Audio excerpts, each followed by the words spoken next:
Tonight on DC News Now at 9, finding fixes to DC's rising youth crime. DC's top prosecutor and health experts say they have solutions. This is not acceptable. Our prescription for the district, or RX for DC, is really a call to action. We map out what their proposed solutions look like.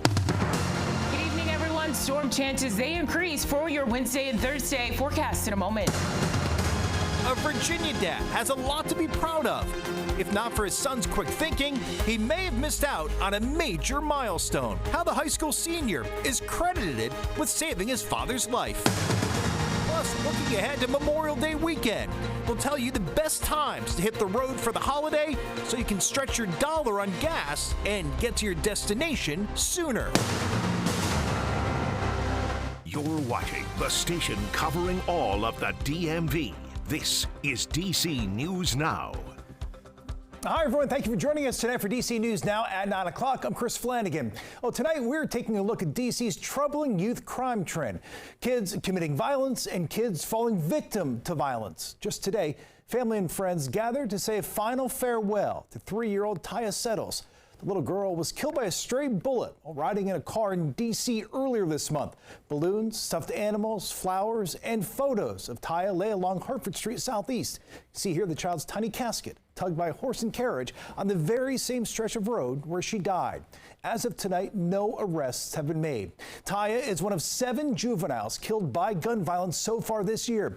Total number of homicides nearing 70, that according to D.C. police. It's why community activists are calling for a change, unveiling a new initiative to prevent gun violence here in the district. Reporter Marielle Carbona is live outside MedStar Hospital in Northwest D.C. tonight. And Marielle, the plan is driven in part by local doctors. Yeah, Chris, it is. The D.C. chapter of the American Academy of Pediatrics is calling this initiative a prescription for D.C.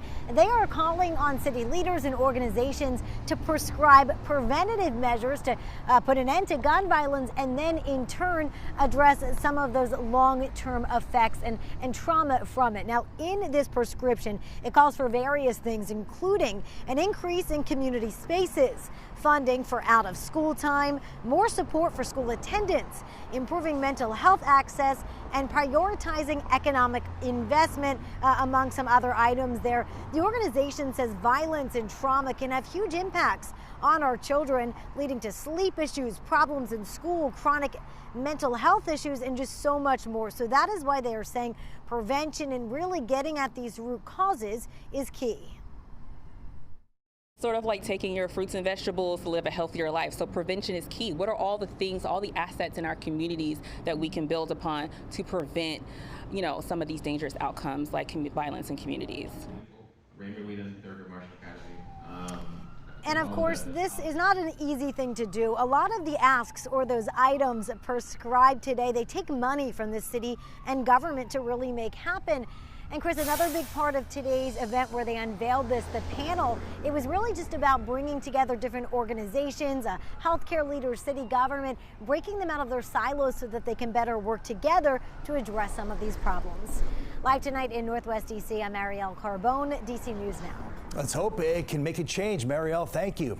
Meanwhile, D.C.'s top prosecutor is tackling youth crime from another angle. He is focused on improving the city's youth rehabilitation system, or DYRS. Attorney General Brian Schwab introduced the ROAD Act today.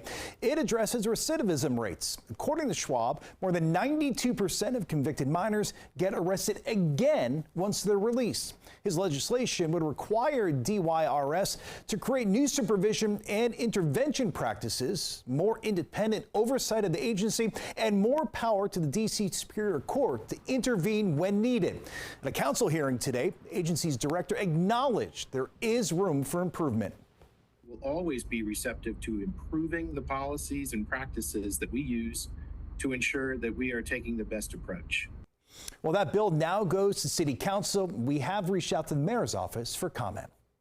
All right, let's get a first check on the forecast now with Chief Meteorologist Janessa Webb. Janessa, it looks pretty out there, but it's another muggy night out there. Yeah, definitely seeing the mugginess across the DMV. We're going to continue to see high pressure. It is dominating the weather story. Temperatures right now, 74 degrees under mostly cloudy skies. That's the influence of this next storm system across the region. Dew points, they're back into the lower 60s. And so the mugginess is involved for tonight. So just make sure you have AC cranking. It's definitely going to be tough conditions. 77 right now out towards Loudoun County, into the lower 70s for Manassas, 71 for Martinsburg, 71 out towards areas like Prince George's County, into Annapolis as well. So a very mild night in store across the region. We do have a little bit of a development with that frontal boundary well to our west from Woodstock into Winchester, but all in all, we are staying on the dry side. Going to continue that into your Wednesday morning, but folks, we do have changes due to that storm system out towards Chicago into Indianapolis and Louisville. So hour by hour, no big changes for tonight. It's a rinse and repeat situation. We do have a few storms in the forecast tomorrow afternoon. I have that full breakdown, Chris, coming up. Okay, Janessa, thanks. We'll see you then. Developing now at 9, we're learning about 5 children who were rushed to the hospital after ingesting some sort of unknown substance. Prince George's County fire crews were called to this College Park apartment. This is on Edmondson Road around 1:30 this afternoon. We're told the children were showing signs that required them to go to the hospital. All 5 are recovering. We're still working to learn what that substance was and how the children, who were all younger than 7, got a hold of it. And developing now, police say a person or group of people spray painted anti-Israel and pro-Palestine graffiti on 4 different Starbucks buildings in Ashburn. It happened at the Ashbrook, Broadlands, and Pipeline locations, as well as one Loudoun shopping center. Loudoun County police say workers at each location either removed or covered the words and symbols. The sheriff's office still looking for anyone involved. Well, thousands of families are getting ready to celebrate a high school graduation in the coming days and the coming weeks. But for one Virginia father and son, it's a celebration they were so close to never sharing. Our Northern Virginia reporter Max Marcilla has their story from Warrenton.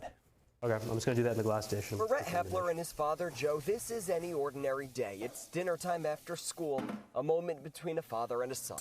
He's a lot more responsible than an average teenager. And that is quite the understatement. What Rhett is capable of, that's something he didn't even know. This was Thanksgiving in the very same kitchen, hours before his dad had a heart attack. Rhett says it all happened so fast. His dad came downstairs, said he wasn't feeling well, told his son to call 911, and then he collapsed, falling face first in the kitchen, eventually lying in a pool of his own blood. And that's when Rhett jumped into action. I wasn't panicking, I wasn't freaking out. It was just all the adrenaline was like, do what you gotta do. With the guidance of the 911 operator, Rhett started CPR. Doctors told him he helped save the life of the man who has guided his. Because every second that you don't have oxygen flowing to your brain is, another second that it's gonna be a much harder recovery, or you may not properly recover. Being an ex-law enforcement officer who's given CPR to someone before, I can understand how difficult that was to do with a stranger. I can't imagine what he was going through having to do it with me. Police came first, then an ambulance, and then the toughest part. Joe was on life support for 2 weeks. His son, a visitor, any chance he could get. Rhett graduates from Kettle Run High School this week, and his dad will be there to celebrate with him because of him. It is a very special moment. And I'm very, very happy that I'm here to see it. My dad is the most important person in my life. I'm just honored that I could do something for him, and it doesn't feel like it's nearly as much as what he's done for me, but I was just doing something for a moment. A moment that allowed for more moments this father and son nearly never got to share. In Warrenton, I love him very much. Max Marcilla, DC News Now. What an extra special week, and really some quick thinking there by Rhett. And Rhett says he's now using his platform to encourage everyone to learn CPR. Great story there. Meanwhile, in Montgomery County, a new police chief is set to take the reins. County Executive Mark Elrich expected to nominate Assistant Chief Mark Yamada to take over when the current chief, Marcus Jones, steps away this summer. Assistant Chief Yamada has been with the department for 35 years. Now, the nomination is not an official promotion until the county council confirms it.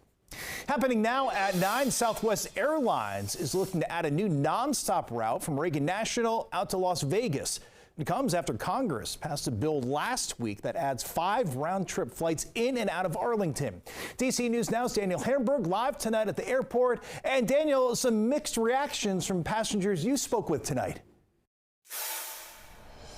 Well, Chris, some people flying through this airport think it's just fine, but a lot of people living around this area think that it's not okay. And that's not because of the destinations that are being proposed, but how much traffic is going to be on this runway. Despite pushback from local lawmakers, Congress passed an FAA reauthorization bill, which includes 5 round-trip flights in and out of Reagan National Airport. I think it's overloaded as it is. I believe it's the busiest runway in the country. This week, Southwest Airlines said it will apply for one of the new slots with nonstop service to Las Vegas. The company says the new route would, quote, provide airline consumers with much-needed choices and competition on the DCA to LAS nonstop route that currently has only 1 flight per day operated by another airline. That airline, American. Well, I don't have any problem with the destinations, but it's just the number of flights, that's all. Last week, Alaska Airlines also announced its intent to apply for one of the new slots with nonstop service to San Diego. Some flying from out of state don't see an issue. You got a lot of people commuting, a lot of traffic in and out. So, I mean, more flights in would be generally a good idea. In a Southwest press release, Nevada Senator Jackie Rosen said she helped write the FAA reauthorization bill, adding the new service, quote, creates more options for visitors to come to our state and helps sustain critical tourism jobs. The Washington Metropolitan Airports Authority says it's disappointed and that more flights will exacerbate delays, cancellations, and stress on airport infrastructure. Now, Southwest thinks that its flights out of here at Reagan National Airport will significantly reduce fares from here to Las Vegas. It says it also is a benefit because they offer 260 departures a day in Las Vegas this summer. President Biden still has to sign the bill into law. We're live at Reagan National Airport. Daniel Hamburg, DC News Now.